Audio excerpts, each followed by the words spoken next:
जय हिंद। आप में से बहुत से लड़कों ने कमेंट कर करके ये बात पूछा कि सर टूर ऑफ ड्यूटी को अच्छे से समझा दीजिए। तो चलिए समझते हैं हम लोग टूर ऑफ ड्यूटी के बारे में। देखिए, जो आर्मी है इसकी दो सबसे बड़ी खासियत होनी चाहिए। सबसे पहला कि आपकी आर्मी एक्टिव होनी चाहिए, दूसरा कि आर्मी को यंग रखना जरूरी है, जवान रखना चाहिए आर्मी को। इसलिए आर्मी के जवानों को बहुत ही जल्दी रिटायर कर दिया जाता है और रिटायर के बाद उन्हें पेंशन भी दिए जाते हैं। पेंशन के बोझ को कम करने के लिए टूर ऑफ ड्यूटी को लाया गया। तो समझते हैं हम लोग टूर ऑफ ड्यूटी के बारे में डिटेल से। आप अगर ध्यान से समझेंगे तो आर्मी में जाने के कई रास्ते हैं। इंडिया में अगर देखिएगा तो ये 3 रास्ते हैं। अभी इंडिया में एक दौर है परमानेंट कमीशन। परमानेंट कमीशन उसे कहा जाता है जिसमें आपको पूरी ज़िंदगी आर्मी के साथ पूरी लाइफ गुजारनी होती है। लाइफ कहने का मतलब ये नहीं है कि आपको पूरी ज़िंदगी आर्मी में नहीं रहना है। अगर आप जवान हैं तो आपकी उम्र 38 से 40 साल होगी तो आपको रिटायर कर दिया जाएगा। ऑफिसर हैं तो 54-55 पे रिटायर कर दिया जाता है। कर्नल से ऊपर रैंक के हैं तो 60 साल पे रिटायर किया जाता है। तो ऑन एन एवरेज ये परमानेंट में आते हैं। इसके अलावा एक शॉर्ट सर्विस कमीशन होता है। इसमें आपको 10 से 15 साल ड्यूटी करनी होती है। जब तक ड्यूटी करिएगा तब तक आपको सैलरी वगैरह सब कुछ मिलते रहेंगे। 15 साल बाद रिटायर कर दिया जाता है। अब रिटायरमेंट के बाद इन लोगों को पेंशन भी दिया जाता है। अब आर्मी जो नया प्लान कर रही है वो टूर ऑफ ड्यूटी ये 3 साल के लिए होगा। अभी इस पर कोई ऑफिशियल बात नहीं हुई है कि इसका स्ट्रक्चर कैसा रहेगा, लेकिन हमारे जो CDS हैं, chief of defence staff Bipin Rawat, उन्होंने इस ओर इशारा किया था कि टूर ऑफ ड्यूटी का प्लान चल रहा है। तो ये 3 साल के लिए आर्मी में आना होगा। अभी हम इस पर डिटेल से चर्चा करेंगे। अब हमारे देश में कुछ और भी समझिए। हमारे देश में कुछ टेरिटोरियल आर्मी है। टेरिटोरियल आर्मी उसे बोला जाता है जिन्हें हम ट्रेनिंग देते हैं और ट्रेनिंग देने के बाद उन्हें छोड़ देते हैं, भैया आपको जो काम करना है करिए। और जब युद्ध होगा ना तो हम उन्हें बैकअप के लिए बुला लेते हैं। ऐसे टेरिटोरियल आर्मी ये होते हैं। ये इसलिए किया जाता है ताकि लोगों का सेना से जुड़ाव बना रहे। हमारे महेंद्र सिंह धोनी भी टेरिटोरियल आर्मी में लेफ्टिनेंट कर्नल के रैंक पर गए थे। आप अगर देखेंगे महेंद्र सिंह धोनी को तो वो भी टेरिटोरियल आर्मी में अपनी सेवा दिए हुए हैं। इनका रैंक देखेंगे तो ये लेफ्टिनेंट कर्नल के रैंक पे ये गए थे महेंद्र सिंह धोनी। तो ये टेरिटोरियल आर्मी में है। तो ये तो पहले से चल रहा है टेरिटोरियल आर्मी हमारा। तो अब यहाँ देखिए, तो आर्मी पहले से टेरिटोरियल कर रही है। दूसरा, इनवर्स इंडक्शन करना चाह रही है। आर्मी इनवर्स इंडक्शन के तहत क्या करना चाह रही है कि जो CRPF या फिर पैरामिलिट्री में है, जो ड्यूटी कर रहे हैं, मान लीजिए कोई BSF में है, कोई CRPF में है, कोई PSC में है, कोई बिहार मिलिट्री पुलिस BMP में है, इस तरह से है, या पुलिस के जवान हैं, तो उनमें से आर्मी का क्या कहना है कि भैया जो उनमें से तेज तर्रार जवान है ना, उनको हम क्या करते हैं, सेना में लेते आते हैं। कहते हैं कि भैया एक काम करो, तुम चलो 5 साल के लिए तुम सेना में चलो। 5 साल तुमको सेना में ड्यूटी कराते हैं। ऐसा नहीं कि डायरेक्ट ले आ देंगे, उन्हें भी ट्रेनिंग दिया जाएगा, पूरा फौजी बनाया जाएगा और फिर सेना में लाएंगे।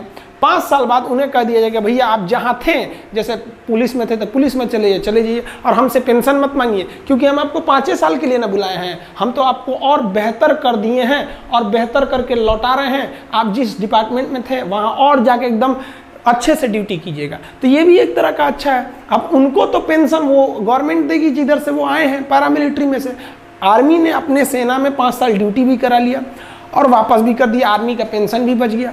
तो वो इन्वर्स इंडक्शन पे भी विचार कर रही है। इसी के तहत NCC को भी बैकअप में तैयार करके रखा जाता है कि अगर बहुत ज़्यादा हम लोग कैजुअलिटी हो गई लड़ाई के समय तो एक बैकअप के लिए हम NCC को भी रख सकते हैं। मैंडेटरी सर्विस हमारे देश में नहीं है। इजराइल में है क्या कि इजराइल में आपको लगभग 2.5 साल सेना में जाना ही जाना है। हम ये नहीं कर सकते मैंडेटरी सर्विस, क्योंकि एक जवान को ट्रेनिंग करने में काफ़ी खर्च आते हैं और हमारे पास इतने पैसे नहीं हैं कि इतने बड़ी जनसंख्या को हम मैंडेटरी सर्विस या मैंडेटरी आर्मी सर्विस के लिए ट्रेनिंग दे सके। तो ये तो हमारे देश में पॉसिबल ही नहीं है कि हम पूरे देश की जनता को अनिवार्य रूप से सेना की ट्रेनिंग दे सके। इनवर्स इंडक्शन क्या है समझा दिए। टेरिटोरियल आर्मी केवल सेना का मनोबल बढ़ाने के लिए इसमें VIP लोग को शामिल कर दिया जाता है। अब मेन जो है वो हमारी बात चल रही है किस पर, टूर ऑफ आर्मी पर, टूर ऑफ ड्यूटी पर। इसके तहत केवल 3 साल के लिए लाया जाएगा। अब आप कहिएगा कि सर 3 साल में फ़ायदा क्या हो। देखिए, मान लीजिए अगर इस साल 1000 लोगों को भर्ती किए, फिर अगले साल 1000 लोग, फिर अगले साल 1000 लोग, 3 साल में हमारे पास कितने हो गए, 3000। अब अगले साल तो जो पहले आए थे वो तो रिटायर होंगे, फिर 3000 आ जाएंगे। तो तो इस तरह से हमारे पास हमेशा एक रेगुलर आर्मी बनी रहेगी और ये आर्मी को हमें क्या नहीं देना पड़ेगा, पेंशन भी नहीं देना पड़ेगा। अभी हम पेंशन पे आएंगे, चर्चा करेंगे। अब थोड़ा सा हम आगे समझते हैं टूर ऑफ ड्यूटी में, ध्यान से समझिए इस टूर ऑफ ड्यूटी के बारे में समझिए। ये एक तरह का इंटर्नशिप है। इंटर्नशिप क्या होता है कि आपको किसी खास काम के लिए और खास फिक्स समय के लिए जब बुलाया जाता है तो उसे इंटर्नशिप कहते हैं। इससे सेना हमेशा जवान रहेगी, यंग रहेगी। जैसे मान लिया कि हमने 1 साल के लिए 1 लाख लोगों को किस में भर्ती किया, टूर ऑफ ड्यूटी में। इस साल भर्ती किया, फिर अगले साल 1 लाख को भर्ती कर लेंगे, फिर अगले साल 1 लाख को कर लेंगे, यानी 3 लाख हमारे पास आ गए सब। फिर अगले साल इधर 1 लाख को रिटायर करेंगे तो फिर 1 लाख को भर्ती भी तो कर लेंगे। और जिसको हम रिटायर किए उसको तो पेंशन देना नहीं है कि भैया हम 3 साल ड्यूटी कराए हैं। अब ध्यान से समझिएगा जी, ऐसे करके हमारे पास 3 लाख का स्टॉक बचा।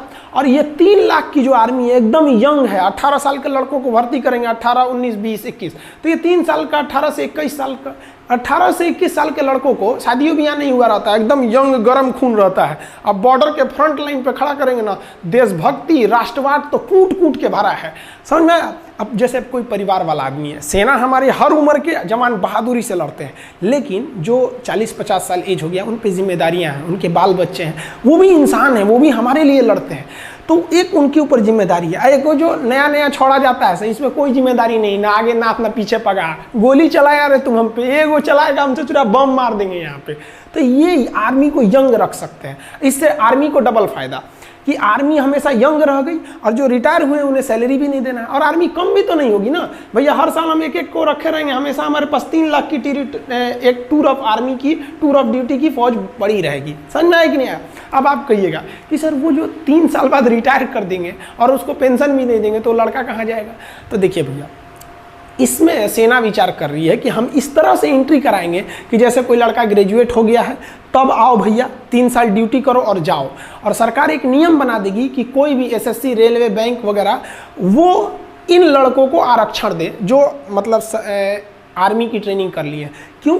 क्योंकि इनके अंदर एक डिसिप्लिन आ जाएगा। सेना उनको डिसिप्लिन 9 महीने का ट्रेनिंग देगी। ऐसा नहीं कि टूर ऑफ ड्यूटी आइए आपको टूर करा देते हैं, उठाइए AK-47, ऐसे नहीं। 9 महीने की एकदम कठिन ट्रेनिंग दिया जाएगा उन लोग को। ट्रेनिंग में कोई कॉम्प्रोमाइज़ नहीं होगा, उनका 9 महीने का ट्रेनिंग दिया जाएगा। समझ में?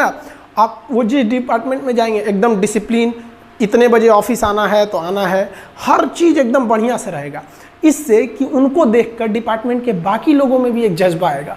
और आप खुद देखिए ना, हम लोग, आप हो या हम हो, जब भी कहीं जाते हैं तो बगल में कोई फौजी रहता है तो अपने अंदर से एक आत्मसम्मान का दिल, वो आदमी हाथ उठाकर सैल्यूट नहीं करता है, लेकिन अपने दिल से पूछेगा आदमी, उन्हें दिल से सैल्यूट करता है कि इनके बदौलत हम लोग अपने घरों में सुरक्षित हैं।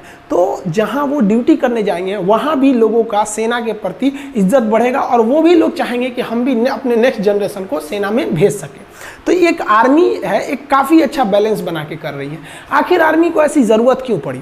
अब आप कहिएगा, यहाँ एक नेगेटिव पॉइंट ये आता है कि अगर हम 3 साल ड्यूटी करा के निकाल देते हैं तो जितने भी आएंगे, हमारी सेना यंग तो रहेगी लेकिन एक्सपीरियंस नहीं हो पाएगा।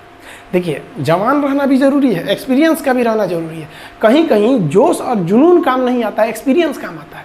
तो इसीलिए आर्मी विचार कर रही है कि हम अपनी आर्मी में 40%, 30 से 40% फौज को टूर ऑफ ड्यूटी के तहत रखेंगे ताकि ये लोग जवान रहें, और बाकी 60% फौज हम फुल परमानेंट सर्विस वाले रखेंगे ताकि इनके पास एक्सपीरियंस रहे। तो आर्मी हर तरह के मैटर पर विचार कर रही है। याद रखिएगा, अभी ये विचार हो रहा है, कंफर्म अभी नहीं हुआ।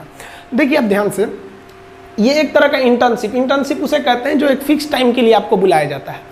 इसमें वर्दी भी मिलेगी खूब बढ़िया, भाई सेना की वर्दी मिलना बहुत बड़ी बात होती है। आपका बढ़िया बढ़िया ब्रांड, जो हज़ारों रुपए के आप जो ब्रांड पहनते हैं ना, उस ब्रांड की कोई कीमत नहीं है अगर आपके बगल में कोई बंदा वर्दी पहन के इंडियन आर्मी का उस पर लोगो बना हो, पहन के खड़ा हो जाए तो सारा आपका ब्रांड बर्बाद हो गया उस आर्मी के वर्दी के बाद। तो एक वर्दी भी मिलेगी, रैंक भी मिलेगी, सैलरी भी मिलेगी। क्या नहीं मिलेगा? तो भैया पेंशन नहीं मिलेगी। सारा बवाल तो पेंशनें कम करने के लिए हो रहा है, समझ में आया कि नहीं? तो पेंशन नहीं मिलेगा आपको। क्यों पेंशन नहीं मिलेगा? क्योंकि पेंशन देने के लिए कम से कम आपको 17 साल की ड्यूटी करनी रहती है। इसमें तो ओवरऑल 3 साल की ड्यूटी ही है। तो समझ में आ रहा है कि नहीं आ रहा है? जो टूर ऑफ ड्यूटी के तहत आएगा वो सेना के एडवेंचर को भी देख लेगा, राष्ट्रवाद भी देख लेगा, डिसिप्लिन भी सीख लेगा, स्वास्थ्य, मेंटेलिटी, हर चीज को सुदृढ़ कर लेगा और दूसरी नौकरी में उसको छूट भी मिलेगा, तो उसका भी करियर खराब नहीं हुआ। देश की सेना भी जवान रह गई और देश का जो पेंशन पे खर्च था वो भी बच गया। आर्मी का जनता से जुड़ाव भी हमेशा रेगुलर बना रहेगा 3 साल पे। अब जैसे क्या होता है कि एक आर्मी गया वो 40 साल ड्यूटी पे रहेगा, तो भैया 40 साल तक आप उसके जगह पे दूसरा भर्ती नहीं ना करेंगे, यहाँ तो हर 3 साल पे ड्यूटी पे भर्ती करना है। तो समझ में आ रहा है?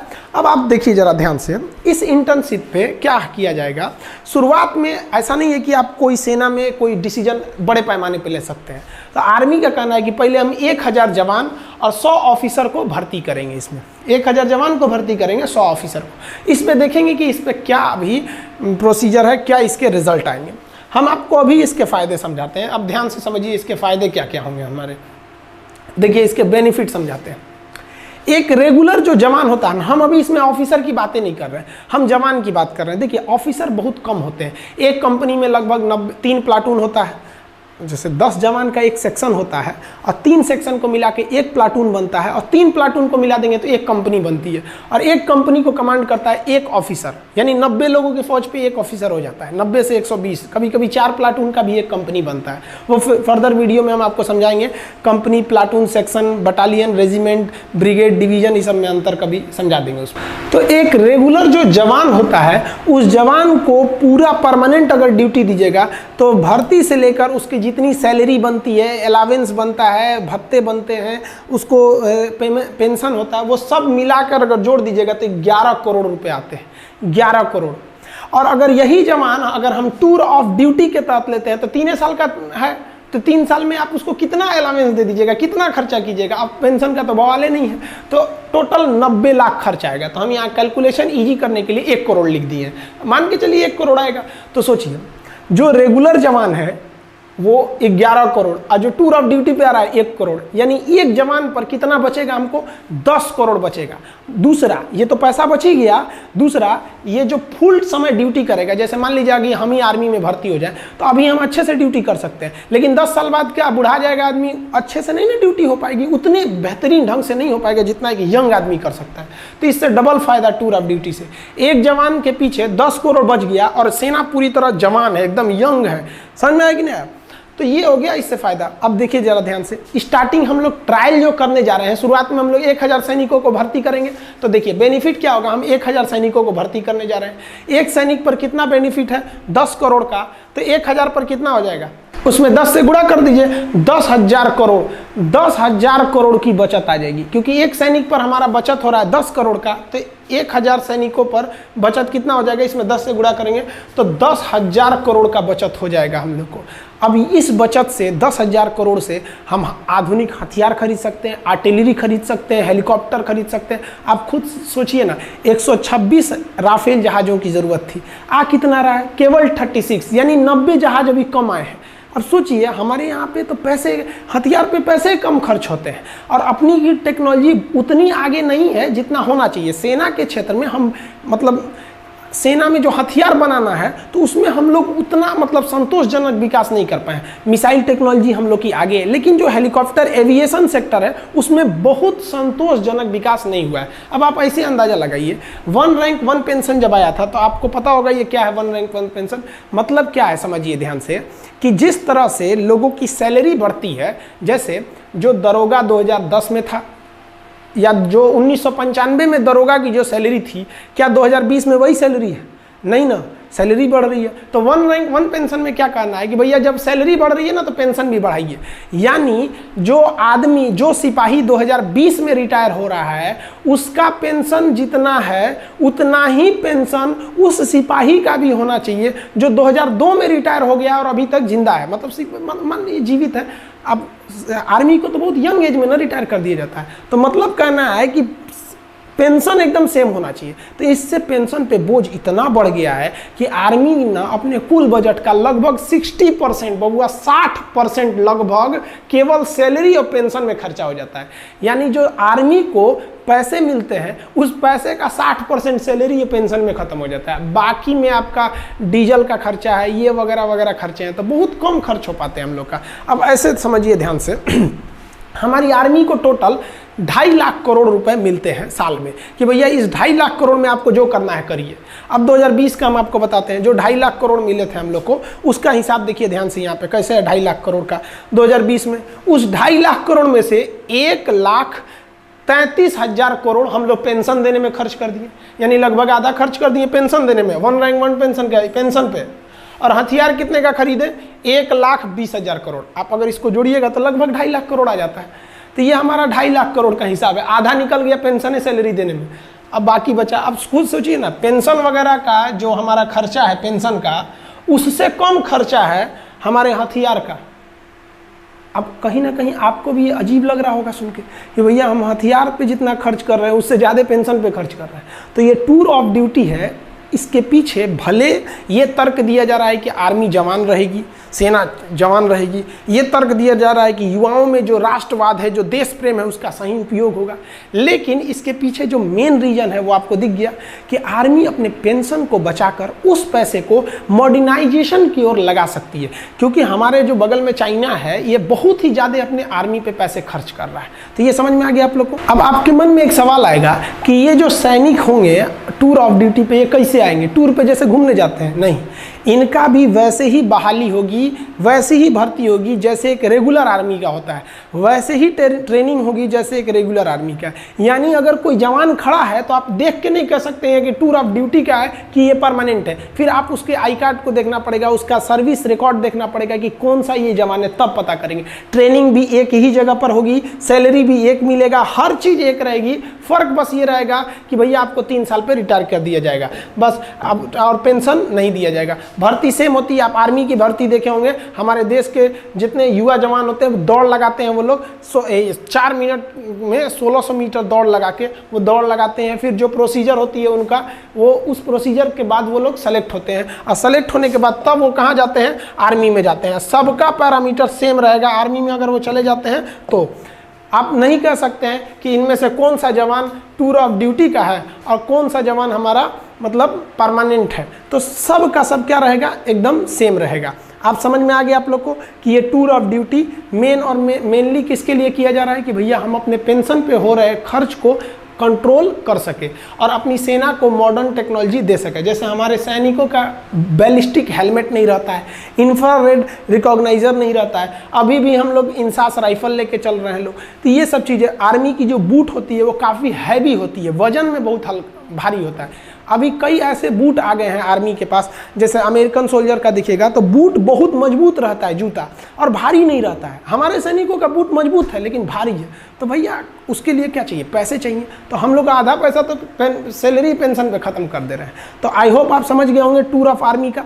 बाकी आर्मी में हथियार वगैरह कौन से होते हैं, कैसे आप देख सकते हैं, देख के कैसे पहचान जाएंगे कि AK-47 है कि SLR है कि 303 है कि इंसास है, पिस्टल, माउजर, इस सब में क्या क्या डिफरेंस होता है, इस सब के बारे में हम आपको वीडियो बना देंगे। बहुत से लड़के कर रहे हैं प्लेलिस्ट बनाने के लिए, तो उसको भी बना देंगे, और प्लेलिस्ट में हम आपको डिफेंस में आपको हर एक चीज़ हथियार वगैरह के बारे में भी समझा देंगे, ताकि युवाओं के प्रति एक जिज्ञासा रहती है कि हमारी आर्मी क्या कर रही है। आई होप आप समझ गए होंगे।